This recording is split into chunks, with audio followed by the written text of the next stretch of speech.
प्रयागराज महाकुंभ के 45 दिनों में 66 करोड़ से ज्यादा श्रद्धालुओं ने पवित्र त्रिवेणी में स्नान किया है। पर इस महाकुंभ के लिए पिछले कई वर्षों से सीएम योगी की तपस्या चल रही थी।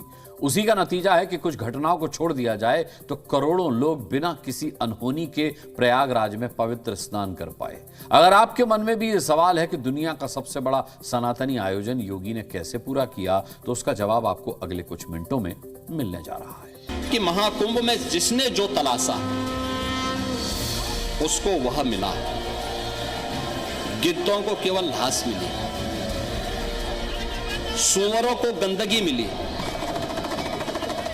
संवेदनशील लोगों को रिश्तों की खूबसूरत तस्वीर मिली, आस्थावानों को पुण्य मिला, सज्जनों को सज्जनता मिली, गरीबों को रोजगार मिला, अमीरों को धंधा मिला, श्रद्धालुओं को साफ सुथरी व्यवस्था मिली।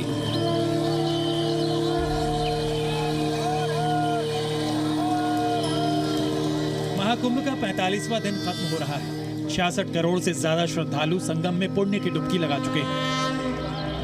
144 वर्षों के सबसे बड़े महाकुंभ में नागा साधु संतों के साथ भक्तों का सैलाब उमड़ता रहा। दुनिया भर के सनातनियों ने भारत की भव्य संस्कृति को करीब से देखा और इन तस्वीरों में योगी की सनातनी तपस्या सफल होती दिख रही है। कि महाकुंभ में देश की आधी आबादी अब तक आस्था की पवित्र डुबकी लगा चुकी है।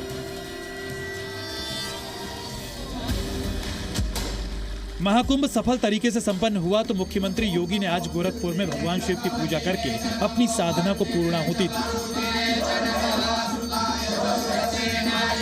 महाशिवरात्रि के दिन योगी कहने के लिए भले ही गोरखपुर में रहे, लेकिन उनका मन प्रयागराज के आखिरी स्नान पर ही टिका रहा। मैं इस आस्था को नमन करता हूं। महाकुंभ प्रयागराज में अपार भीड़ है। 13 जनवरी से प्रारंभ हुआ महाकुंभ प्रयागराज आज पूर्णाहुति को प्राप्त करेगा। संगम तट पर आज महाशिवरात्रि स्नान के दौरान श्रद्धालुओं को लड़ाकू विमान ने करतब दिखाया। भारतीय वायुसेना के 3 सुखोई 30 लड़ाकू विमानों ने गगनचुंबी उड़ान के साथ आस्था के इस पर्व पर एयर शो दिखाया। कुल मिलाकर महाकुंभ में 6 अमृत स्नान हुए। नागा साधुओं सहित 13 अखाड़ों की पेशवाई हुई। मंत्रोच्चार, भजन कीर्तन के साथ श्रद्धा का यह पर्व दुनिया का सबसे बड़ा जमावड़ा बन गया। इस भव्य आयोजन में आस्था और अध्यात्म का अद्भुत संगम दिखा और इसे सही तरीके से सफलतापूर्वक पूरा करने के लिए सीएम योगी ने दिन रात एक कर दिया। महाकुंभ की सफलता आप सबके सामने है। महाकुंभ के पिछले 45 दिनों में जो भव्यता दिखी, उसमें योगी का योगदान समझने के लिए करीब 2 महीने पहले आई तस्वीर देखिए। महाकुंभ शुरू होने से ठीक पहले संगम के पवित्र जल को लेकर सवाल उठाए जा रहे थे। तब योगी खुद सामने आए और संगम के जल का आचमन करके ये साबित कर दिया कि ये स्नान ही नहीं बल्कि पीने लायक भी है। महाकुंभ में जब भी कोई विवाद हुआ तो योगी ने फ्रंट फुट पर आकर उसे काउंटर किया। महाकुंभ को लेकर सनातन विरोधी गैंग ने इसी तरह से एक के बाद एक आरोप लगाए। महाकुंभ के बहाने हिंदुओं की आस्था को टारगेट करने की कोशिश की और योगी ने हर बार ऐसे लोगों को करारा जवाब दिया। किसी ने सच कहा कि महाकुंभ में जिसने जो तलाशा उसको वह मिला। गिद्धों को केवल घास मिली, सूअरों को गंदगी मिली। योगी के दावों को आंकड़ों की मदद से समझिए कि उन्होंने महाकुंभ को दुनिया का सबसे बड़ा इवेंट कैसे बना दिया। 45 दिनों के पर्व में 66 करोड़ से ज्यादा श्रद्धालु पवित्र स्नान कर चुके हैं। ये आंकड़ा अमेरिका की आबादी से 2 गुना है, रूस का 4 गुना, जापान के 5 गुने से भी ज्यादा और दुनिया के 193 देशों की जनसंख्या से ज्यादा है। सिर्फ भारत और चीन की आबादी ही महाकुंभ आए श्रद्धालुओं की कुल संख्या से ज्यादा है। महाकुंभ मानव इतिहास का सबसे बड़ा आयोजन बन गया है और दुनिया में हिंदुओं की आधी आबादी के बराबर लोग यहाँ आए हैं।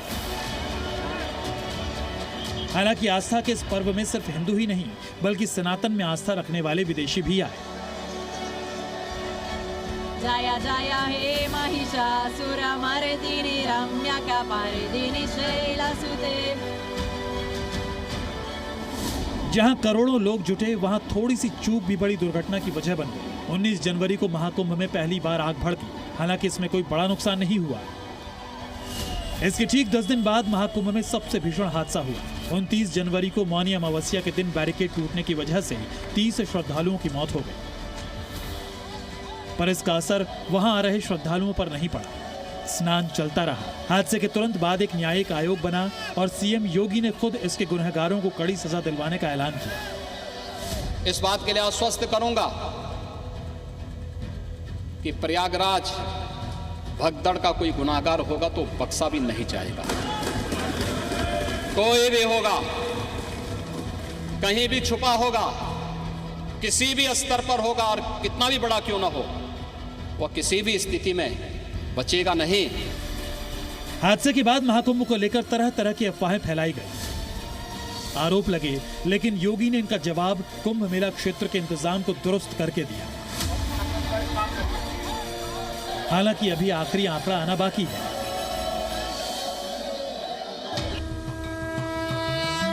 करोड़ों लोगों के जमावड़े के बावजूद डिजिटल इंतजामों की वजह से महाकुंभ में बिछड़ने का सिलसिला खत्म हो गया। जिस महाकुंभ में खो जाने को लेकर पहले मुहावरे बना करते थे, वहां हजारों लोगों को अपनों से मिला दिया गया। अपनों से बिछड़े 44 श्रद्धालु घर पहुंचे।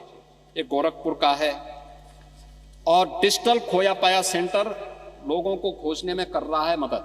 20,000 से ज्यादा बिछड़ों को अपनों से मिलाया।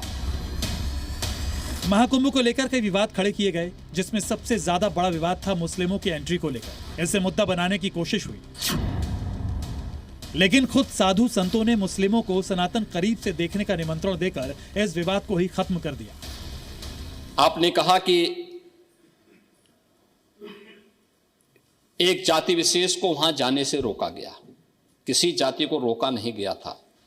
हम लोगों ने तो कहा था जो सद्भावना से जाएगा वो सम्मान से कुंभ में जाए, लेकिन जो सद्भावना से नहीं दुर्भावना से जाएगा तो उसकी दुर्गति भी होगी जरूर, अगर उसने कुंभ में अव्यवस्था पैदा करने का प्रयास किया।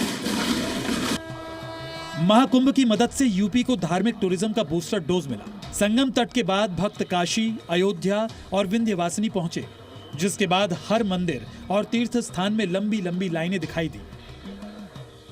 इसकी वजह से यूपी की इकोनॉमी में लाखों करोड़ रुपए आए। श्रद्धालुओं की भीड़ ने सनातन का नाम पूरी दुनिया में पहुंचाया और योगी के मिशन महाकुंभ की सफलता ने सनातन और यूपी के धार्मिक टूरिज्म दोनों को बूस्टर डोज दे दी।